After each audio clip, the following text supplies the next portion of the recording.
Hi there, and welcome to another QCC webinar. Today we're going to talk about one of my favorite topics, which is neuro-coaching.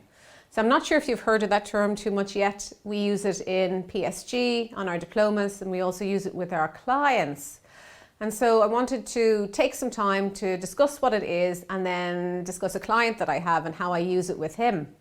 So neuro-coaching is really a term that has evolved from neuroscience, one of our favorite topics, one of my specialist subjects, anything to do with the brain we're interested in. But again, the brain doesn't work in isolation from the rest of our systems, does it? And we consider our clients as whole systems. So neuro-coaching for us is really looking at all the nuances and signals that may not be obvious to our client. And those signals are often very subtle. Often they're physiological signals, but as humans, as we go through our busy lives, we just haven't even tuned into what they are. We're so busy thinking, and sometimes our thinking is about how busy we are, we don't notice how we're feeling on the inside. So neuro-coaching is taking neuroscience into a coaching process to our clients so they can learn more about the signals they have going on for them, and then choose to make some changes in their behavior based on the signals they're getting. There's a lovely term that a doctor of neuroscience uses, which I really like, and he uses a term called neuroceptions. So you have perceptions, you have a view of things, and we all have different perceptions and different perspectives. But neuroceptions are those neural notices that we have when something is going on within our body. And he believes that it's these signals that absolutely direct our thinking and direct our body language and direct our movement and direct our energy towards new behaviors. So if we don't know what those signals are, we're probably only dealing with our clients through a thought space, through a belief space, through an emotional intelligence space, which is great, but below that again is a whole new set of signals. So what are the sort of signals that we can look at? Well, the easiest way for me to explain it is really to discuss a client of mine. So recently we've been working on changing behavior. This is a leadership client of mine. He's a global leader, has a lot of responsibility, and is really brilliant. I really love him as a client. Great energy, has a real desire and willingness to learn and do things differently. So we're at probably session 4 now. We're going to be working together for a few months. It's a really big project. And recently at this particular session, he was telling me about how brilliant he is, putting all the work that we'd put into place. And I was like, that's great. He is brilliant. He is brilliant. He is brilliant. And we were both kind of singing and dancing around how brilliant he is. But there was something inside of me that I was picking up about him. And I couldn't quite put my finger on it. So we just danced in his brilliance for a bit, which is always a nice thing to do. And then we stopped and we asked, what else? What else is there for you to consider in this? What else in terms of your experience over the last few weeks is different or might have surprised you or is outside of your brilliance? If you had any feedback, any thoughts? And to be honest, I didn't know where that was going to go, but he trusted me and trusted the process enough and went quiet. And he said, well, I'm not sure if this really, matters so much. And I said, what is it? And he said, well, it's just I did get a piece of feedback about how I was at a meeting recently. And I said, do you want to tell me about that? And he goes, yeah, well, I'm not sure if it really matters so much, but apparently this particular person at the meeting was really put out because they said this thing, and this is his language. They had this idea, and he said in his reveal, it was the first time I'd really seen this, he said, it was just a really stupid idea, Maureen. It was just really stupid. Like, talk about wasting my time. Why do they come into the meeting with such a stupid idea? And I could see his whole body language change. I nearly got a view of what he might have been like in the meeting.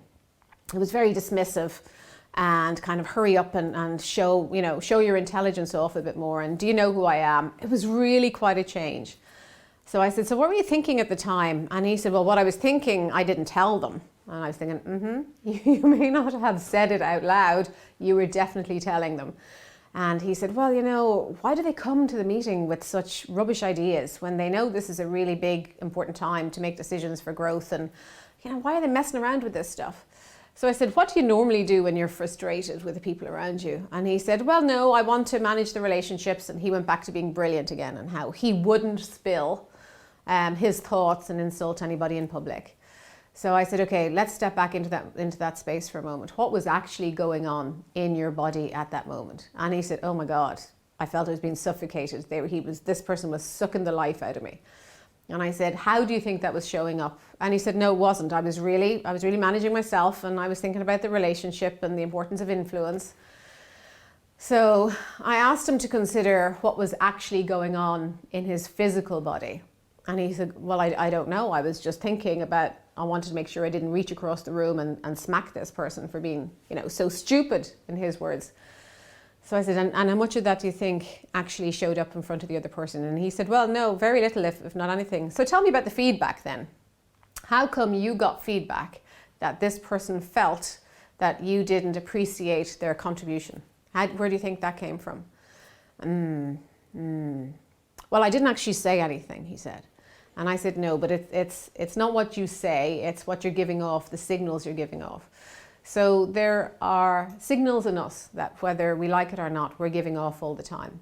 And they're actually connected to a nerve in the back of our brain that goes through our body. So our muscles in our face change, our tone of voice changes, our physiological whole body changes, because either we're trying to run away, fight them, or we're just gone into that complete surrender and play dead mode. So while he was pretending or trying to play dead, so he didn't reach across and smack this person, he was actually in fight or flight mode. And it's that conflict of, do I stay or do I go? What can I do here to manage myself and not get in the way of this wonderful relationship and in front of a whole boardroom of people? So we started working on the signals that go off for him before he gives this information away, before it shows up so obviously in front of other people. So the signals he found in himself actually, which was really interesting, start in his feet. Whereas for me, they kind of start in the middle and spin up. These, he said, he could feel them in his feet. He could feel his feet tapping on the floor with annoyance. And I said, so what happened when you were tapping your feet? And he said, well, it just traveled really quickly up to my head and I just wanted to reach across the table or run out the door. So neuro-coaching is about revealing these signals to our clients. And we built in a strategy then. So what happens when you feel this in your feet? That was one of his patterns in future. What happens to you and how are you going to recover from that? So you don't show off so much of these other signals. And even though you're not saying anything, the person across from you is reading loud and clear what you're thinking. And it is getting in the way of the relationship. So what can you do? So he decided to, in those moments, is instead of allowing the energy travel up into him when he feels it at his feet, he's going to let the energy go into the floor instead.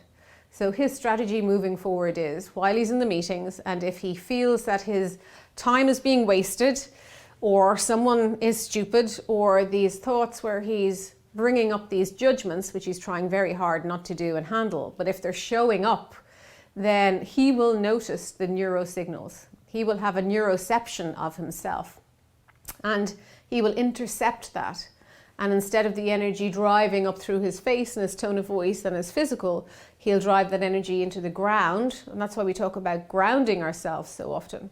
He will use this neuroception and ground the energy and breathe so he doesn't get hijacked, either his facial expressions or his thinking or his biochemistry, which can make our bodies do things anyway.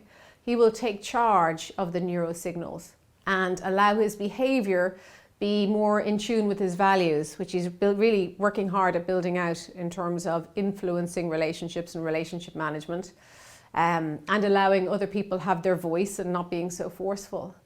So while he has been brilliant in his head, trying to think new thoughts and have that thinking show up as behavior, our neurosignals can often hijack that. Even ahead of our emotional intelligence, ahead of our thinking, our signals can go into fight and flight, which is to mobilize us and make us move forward. Or it can force us to play dead and just stay and not move. And either way, those signals tell the people around us something about what we're thinking.